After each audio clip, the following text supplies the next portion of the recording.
វាយប់ប្រទេសគឺបាត់ដំបង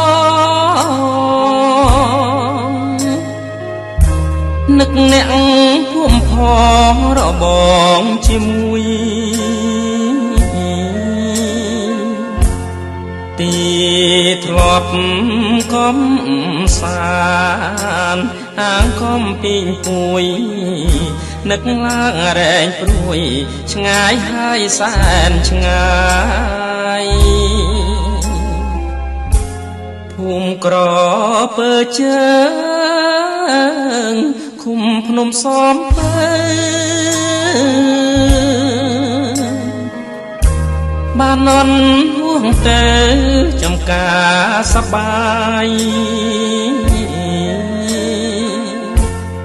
ស្រុកកំណាតខ្ញុំអូដំបងខាងម្ដាយ